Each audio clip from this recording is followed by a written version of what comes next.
Welcome to the Business Spotlight. I'm Garry Crosby, and I'm delighted to be here today with Shayne Tyler. I'm not going to tell you anything about what Shayne does because that's up to him. Shayne, thanks for agreeing to spend some time with us today. Thank you for having us. Thank you. Really looking forward to this. Really interesting subject. So let's start with a bit of context, though. First of all, what do you do, and how long have you been doing it? I run a business partnership consultancy on welfare of workers, worker ethics. We formed in October, November 21, started trading in March of 22. I'm in partnership with my business partner called Jane Bladen and myself, who have got lived practical experience of finding, resolving and helping victims of exploitation. From my own personal experiences, it started for me back in the year 2000 when, as an operations manager for a facility, my business was on Panorama for the illegal employment of over 200 staff. Right. I still look back at those days and think, well, I didn't do anything wrong, but it was clear to me very shortly afterwards that I didn't do enough. I woke up on the morning of the 19th of June, knowing that we were going to be on Panorama that day, read the headlines on a rudimentary BBC website, as it was then, and it was talking about 58 Chinese nationals dying in the back of a lorry coming through the port of Dover. So my reaction to that horrendous news story was, great, that's going to look good for tonight, rather than what horrendous thing had actually happened. So I'm ashamed of that thought, but it was reasonable for what had happened on the day. Anyway, the TV program aired. Everything on that TV program was true. We were employing illegal workers and they were being exploited. And I had workers on as little as 17 pence per hour, being exploited by a criminal gang, and one young lady who changed my life who was being sexually exploited. My staff were being paid as little as £10 a week. I vowed that day that this wouldn't happen again, and spent the next 22 years finding it and resolving it every single year. So I've built up a lot of practical experience finding these cases, dealing with it. And then I decided in September 21 that I want to go to help other businesses rather than just the business that I was working with, and set up the consultancy. We're quite unique because we tell customers how to do it rather than what to do. And that gives us something quite unique as a perspective. It's absolutely fascinating. And I love these stories that are rooted in personal experience and the triggers that made you think differently about the way this goes. So, I mean, let's just explore that for a second. The underground economy, there's lots of different names for it, isn't there? The black market, that sort of thing. From your experience, both with your new company and in the last couple of decades, what's the state of that underground economy, do you think? Well, the first thing that we need to take into consideration is that exploitation of vulnerable workers happens in every single business and their supply chains. In terms of illegal workers, for example, I found every single illegal worker I found them to be exploited. But it may shock you to hear that 1 in 50 people, between 800,000 and 1.2 million people in the UK today, are here without the right to live and work here. So therefore, they're technically working illegally if they are working. So the numbers are massive. The people that wish to commit crime are massive. So to believe that you don't have a problem in your business and supply chain is naive at best. So what I'm able to do very well is think like an exploiter from the experience that I've got, but also think like a victim. And that gives unique perspective in terms of how you can then go tackle it. But the biggest thing is to realize it's there. And if somebody's willing to exploit, I don't know, even exploit in any other criminal matter, fraud. If they're willing to do that, then they're willing to exploit humans, of course. They don't care what crime it is. And it strikes me that we hear these stories about migration into the UK, and it comes through various different channels. And one of the articles that I saw recently was the idea that one of the things that's very attractive about the UK is that we do have, by government design, a black market, an underground economy. Is that attractive to people who want to come and work in this way and exploit people in the way that you've described? Well, the first thing we need to take into consideration is that the situation is extremely complex, and we can't take a minority of situations and then assume that to the majority. So I do, for example, see some workers that have travelled over illegally, then because of their illegal and vulnerable status, been exploited. But just because that is one route doesn't mean that applies to all. Likewise, I found Indigenous British people that have also been vulnerable and have also been exploited. In fact, the number one nationality in the United Kingdom for being a victim of modern slavery is British. You wouldn't necessarily believe that, but data suggests it's about 25% of all victims. Now, that does mean foreign nationals make up the larger majority, but not by specific country. The biggest challenge that you have regarding this overall complexity is that no one victim looks the same, no one criminal operates in the same way, just as no one burglary is the same, just as no one victim of a mugging is the same. And I know that you've been working in areas like ethical leadership and things like that, and I guess that we should really, for the viewers' benefit, kind of define that. When we talk about ethical leadership of a business, what do we mean? Well, the first one is that ethical maturity. We've got to move away from the fact of not accepting it's there, but also taking our overall responsibility for it. If you read the very first line of the Health and Safety at Work Act 1974, it says a business must put in provision to protect their employees and visitors for the health, safety and welfare of workers. Now, if modern slavery is not welfare, then I'll go home, because of course it is. Sure. But we don't do that bit. Everybody talks about health and safety this, health and safety that. But the day we risk assess human beings as much as we risk assess ladders is the day we've done it. We're there, we're on board, because it's everyone's responsibility. We're one of the best countries, if not the best country in the world, for how we manage health and safety. It's either one of the best countries in terms of the leadership for how we take our responsibilities for looking after the welfare of workers. Now, that starts with leadership by actually empowering workers. If I wanted to commit the crime of drink driving, it's not the bar owner that sees it, or the barman or barwoman that's been serving me drinks, because they don't get the full picture. It's the patrons. And what we need to do is we need to do the same thing with ethics by making sure that those that are most likely to see it are given the tools to be able to identify and escalate it, so that we can then go and take action in a leadership and responsible way. One of the biggest challenges we have in the UK market is that very often issues are found, there's a knee-jerk reaction, and then we back away from that supply chain. But that doesn't resolve the problem, and we need to find a way of resolving that problem so that we can improve it. And imagine you must come up against the conflict between those business owners who are driven by growth and revenue and profitability, and those who look after their people extremely well. When you're teaching business owners about how to do ethical leadership, where do you start? Yeah, that's a great question. The way in which I try and tackle that question is to assume ethics is like the steering wheel of a car. Right. It's not the reason why you would buy the car. Yes. Because you expect it to be there. But if it's not there, it's a reason why you wouldn't buy the car. And that's very often how it happens. If the ethics are not there, it's a reason why you wouldn't pick up that produce.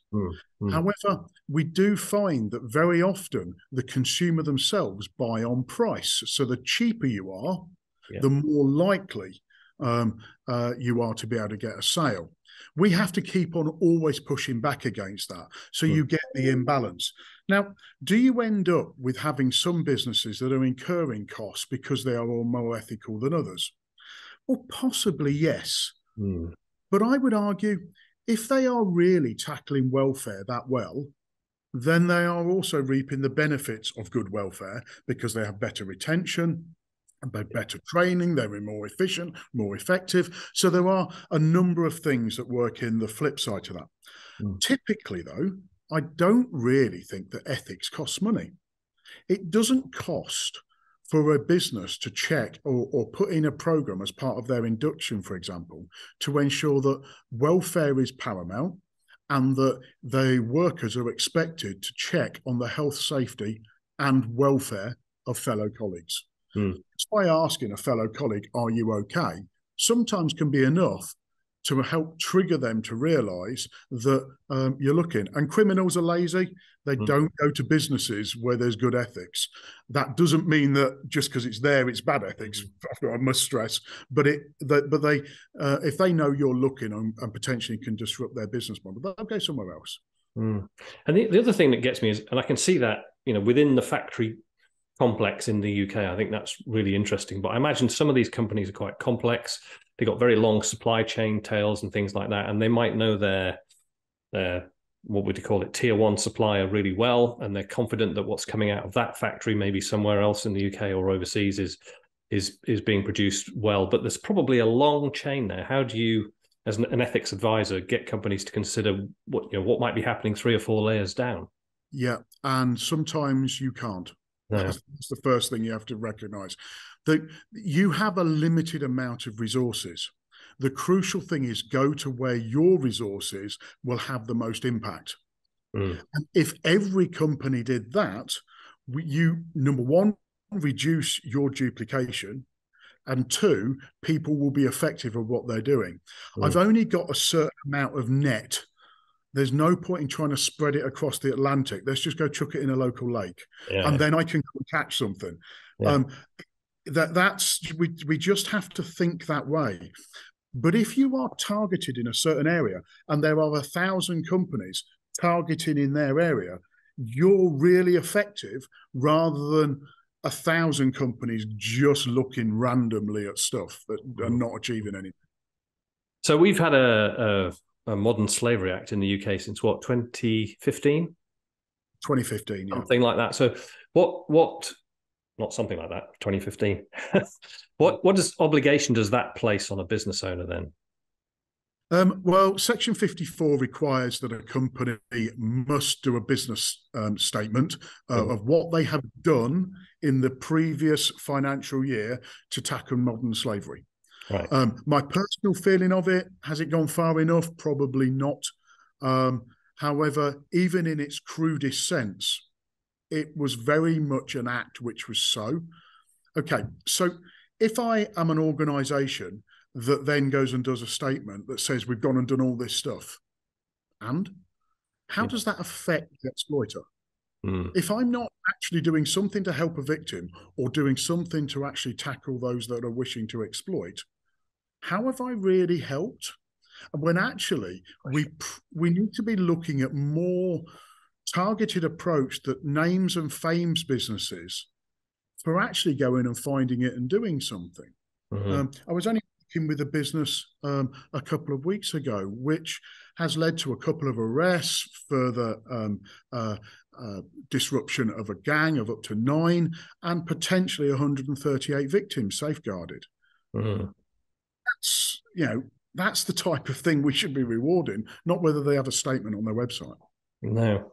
So tell me a little bit about it's a fascinating subject. We could explore that for hours, but I'm thinking now about your position as effectively a startup business owner. You've only been in the business for a couple of years. Tell me about that initial phase and the challenges that you faced setting up a company. Well, it was certainly an interesting, because you don't know who teaches you that this is what you need to understand under tax law, and this is what you need to understand and getting in corporation. But there's a lot of other consultants out there that were absolutely fantastic and pointed me in the right direction. So that side of it all eventually came together, and that was actually quite nice. I was also quite lucky because I had spent the last 23 years actually building a reputation for actually being leading in this topic in the food industry. My name sort of like carried it. And that was also the case for my business partner, Jane Bladen. So that literally, as soon as we decided we were operating, the phones were already ringing. Can you come in and do this work for us? And the first contract that we landed was the Commonwealth Games. We did the Commonwealth Games ethics in Birmingham. Mm-hmm. Got a number of clients inside the food industry, as you'd expect, but it's branched out outside of that. And I think the next part that is the challenge for us is outside of the food industry. Everybody knows us within the sector. Mm-hmm. It's outside the sector where there are much, much bigger risks, and helping them make that steep learning curve in a cost-effective way. But how do they know what to do if they don't know about businesses like ours in the first place? That's a challenge, and having that organic growth that sits around that's a real headache. And it's I mean, I coach lots of small business owners. My biggest client probably turn over 8 million this year, so still small by the government's categorization. And they get besieged all the time with, you need to think about your sustainability, you need to think about your employment practices, you need to think about flexible working, you need to think about this, you need to think about that. This is another layer on top of that. Important though it is, how do business owners find time to manage their ethics in the way that you've described? Well, the most important thing is no different than they have for health and safety, is you build it into your process. We spend too much time worrying about policies. And with respect, I've not met a criminal or an exploiter yet that has given a monkeys about a business policy. No. They are very interested in is how they can find the weakness in your procedure of what normally goes on. And they are also very, very simple as a process. The exploiter's only after one thing, money. The victim only has one thing in common.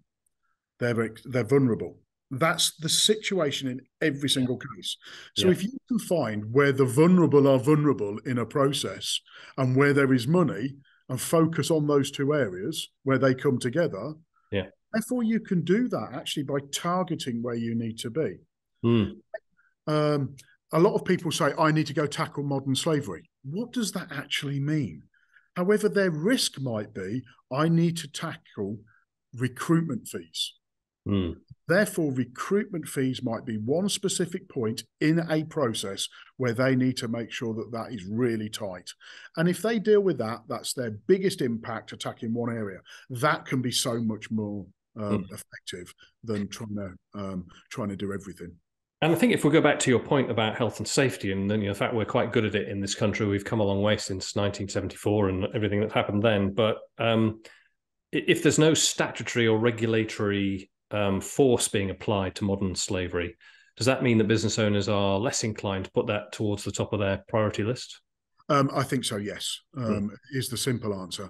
However, you go and get an organisation which has then been caught out by an ethical issue, and then you've got massive impacts that sit from it. So if you take the Operation Fort from 2018, the labour provider company that was involved in that was massively affected. If we take a supplier I once had in 2020, they ended up the year later 45% the size of the business they were before.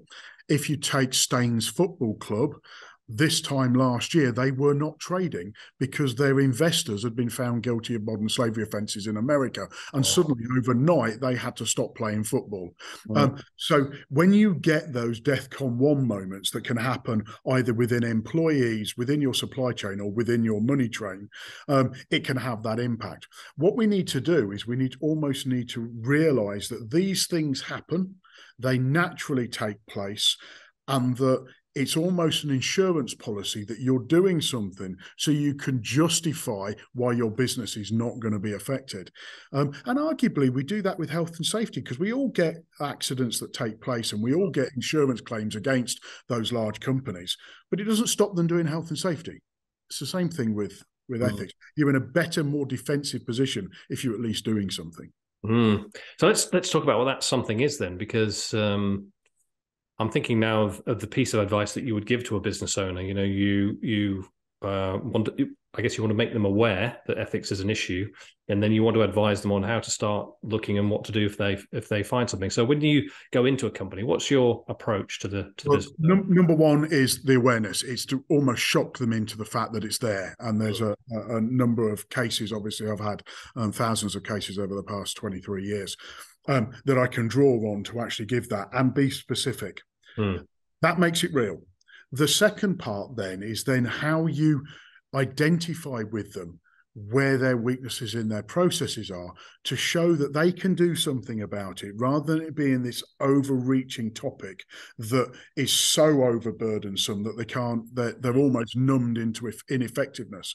Yes. You actually are able to do that. I had one case with one client last November. They were a large business, £150 million turnover, had been operating for a long period of time, never found an issue. Well, the law of averages means it was there, but we took them through some training. Within 1 week, they found their first case. And then that becomes organic in itself. I don't need to then take them through it after that. If I retire in 5-10 years time and that's it, but I've left a load of companies that now can go actually look after the welfare of their workers, then it's been a good 5 to 10 years. That's good. Well, let's take that cue and talk about that next 5 to 10 years, because you've been doing this for a long time. You've incorporated with Jane and set up the company now. Where do you want to take the company? What's next for? That's a great question, because Jane and I are actually having those conversations at the moment. We've been so overwhelmed with people that are approaching us for our skills. Mm-hmm. That's naturally taking place, and we're keeping very, very busy on it, to the point that I went into consultancy to actually be doing less work and find myself doing much, much more. So I do need to find a way of where we actually end up taking some people on. But at the moment, people are paying they want some time and experience of Shayne. Mm. And that's difficult to then translate that into how do I bring on experience and get them up to speed. So we've got to think about how we do that transition so that we can expand and grow. Yeah. I mean, look no further than the big 4 consultancy firms in the UK who, they will bring a senior partner into a business. I used to do this in the corporate world. We'd hire McKinsey or something. A very senior partner would come down to the business and we'd talk about the problem and the challenge. And then the next people we saw were, the next layer down in the team, the production workers, if you like. So I think in a consultancy business, some businesses find that, difficult to handle when they thought they were going to get a senior partner. But actually, if you create the expectation, then you can do it with a more junior team. And I think that's a particular challenge we have, because the brand is Tyler and Bladen, because they know us from being labour users and labour providers with that practical experience. Yeah. And I think that's something that we've got to square that circle. So that's a real headache as we look forward to expanding. And if we can't square it, we can't square it. We just have a waiting list and we get round to the people of solving their issues when we can, really. And when you go out there into the marketplace and you look at the companies that you could be working with, you look at the people like yourself who might be providing the similar types of service, what kind of challenges can you see for your company in the next few years? Well, the thing is, we don't have the footprint that some of the much larger companies have, so therefore we aren't necessarily that point of first call. What we do have, though, and as people then realise what we have is actually something that really the others haven't got, because in that lived practical experience of, right, this is what's going to happen during this whole case process. This is what we need to do at all these stages can be actually invaluable. Or taking somebody through on their ethical footprint and saying, that's great policy, but this is what you now need to go and do with it. And these are the stakeholders that you really need to engage with to make it effective. Unless you've actually done it, that's just not naturally known to you. And it's not something you can put down on a piece of paper, because every supply chain and every business is different. So that actually is quite a defense for us, because I can't put it into a book and go, there you go. Means that knowledge is to a certain degree protected, but at the same time, I'm able to translate that knowledge to go and really help businesses. And that's very useful. That's fascinating. I'm thinking about business success in general now. You've worked with a lot of businesses. You've seen a lot of businesses that have done this well and done it badly, I presume, and you've got your own business now and you've been running it for a long time. What are the key factors to ensure business success, do you think? I believe it's an old Peter Drucker phrase used in operations, which is actually what I'm trained in, really. I'm an old ops boy. Right. But the Peter Drucker used to say, efficiency is doing the right thing. I think is doing things right, sorry, and effective is doing the right thing. Right. So many businesses tick the box. They get the policy, they do things right. Yeah, they're just ticking all that off and they're doing all that. But actually, if you fundamentally focus on doing the right thing, everything balances out anyway. So if you fundamentally focus on looking after your staff, making sure that you are procuring in the right way with the right intentions, if and when you do get a problem, it's then that you're able to have the relationships with your business's employees and supply chain to be able to go and resolve the issue. Because if I go back to my very first point about the fact that everybody's got it, therefore we shouldn't judge a business on the fact that their supply chain has a problem. We should judge a business on what it does about it. Yes. That's success. Great tip. Great tip. Peter Drucker, always good for bringing up something great about business. I think, did he say culture eats strategy for breakfast? I think that's right. And in fact, that, yes, exactly. And again, that also applies to ethics. If you have the right culture, exploitation. In fact, I'll give you a very quick anecdote. I once had an employee that suddenly stopped eating food. And it was identified by a number of other workers. When we had dug into it, got to the bottom of it, it turned out he'd got a debt. His girlfriend had gone back to the home country and left him with her debt. And he had decided he was going to solve it by not eating lunch. Right. When we got to resolving that and got to the bottom of it and let the other workers know, he came up to me about 3 weeks later and said, "Shayne, can you tell them to stop? I can't eat it all." Now, that was actually part of that company's culture where they looked after each other so well. Exploitation can't breathe there. Just can't. No. So let's take you back with the benefit of time travel, because I'm really curious about this now. You had that realization when you were an ops manager and you were in that space where workers were being exploited yourself, and then you went into the field of delivering this kind of practical ethics to people. If you could go back to that time now, knowing what you know today, and give yourself some advice, what would you say to yourself?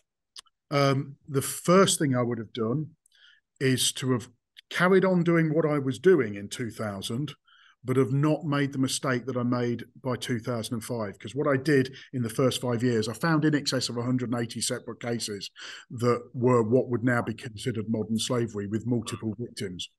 But in the late spring of 2005, I broke open a criminal gang operating in Peterborough. Lithuanian gang, and it turned out to be Lithuanian mafia. Within the 3 hours of being exposed to that case to actually safeguarding 7 victims, I received a phone call from the exploiter, and he knew everything about me in those 3 hours. Knew my wife's name, my name, of course. He knew I had 2 children. He knew where I lived. He called me on my mobile number, and he asked me if I take no further action, he won't need to. That was fundamentally the most shocking day of my life. Anyway, 53 people disappeared that day because of my actions. Now that's on me. So the first thing I would go back and teach myself would be that actually there's a certain way of tackling it. Right. And going in gun-ho doesn't help anybody. You need to actually take a more holistic approach where you're working with authorities, NGOs, all of the relevant people. Because if the job of tackling modern slavery or worker exploitation follows the 4 Ps of prevent, prepare, pursue, and protect, those 4 in that order, to be fair, to do all of those is impossible. To do one of them, I've not found one business yet can do one of those on their own. No. Have to have some level of collaboration to be truly effective. And I learned that very, very early on. So you shouldn't be afraid to pick up the phone and just go, "I need help. We've got this potential issue." You don't even know it's an issue yet. And therefore establish, do you really have something? And then it can be resolved. And if you come out with victims that are protected, then you ultimately have achieved your goal. Yeah. And that almost answers this final question, which is, there's a lot going on in your business. There's a lot been happening over the last couple of decades, and particularly over the last couple of years. Is there anything coming up that you want to share with the viewers? Is there something you want to say to business owners who might be thinking, this is something that sounds like I need to do something with? Legislation is a big impact that's coming through. So we need to be mindful of that.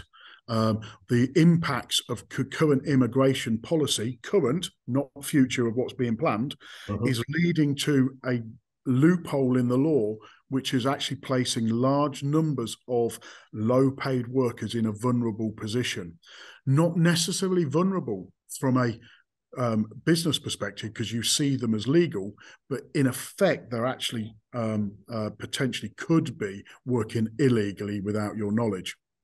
That's placing large numbers. And I was talking to some officials that were putting the figure in excess of 500,000 people in the UK at the moment that are caught up in this pre-settled status application visa. And this application visa is then being exploited by people. That places, so you could end up having a problem and don't even know you have it. And when that explodes, that could be a problem. So legislation coming through and what the impact of that is, and current legislation and the loopholes that are in it that are causing the operation of this black economy. They're real challenges that are out there. And how you work your way through that is a minefield. Yes. Yeah. I wouldn't want business owners who are focused on, productive, growing businesses to try and approach that without specialist advice. And I think which is why that we're here. That's the thing. If they can pick the phone up, Garry, and just say, "Look, we've got this," and we have a number of our clients that just do that because we've worked with them in the past, and then they just pick the phone and say, "Shayne, facing this, what is this impact?" And sometimes it can just be as simple as that to stop them going and making a mistake. Yeah. This is absolutely fascinating. I wish we'd set aside 2 hours for this, Shayne, but we're going to have to draw it to a close. I think some great lessons in there about business generally, obviously some fabulous practical advice as well. The viewers are going to love this. I think you'll find people getting in touch based on what you've said, and I think that's an important thing for them to do, a choice for them to make. I really, really appreciate your time on the Business Spotlight today. Thank you very, very much for inviting us. It's a really pleasant conversation with you. Thank you very much. Great.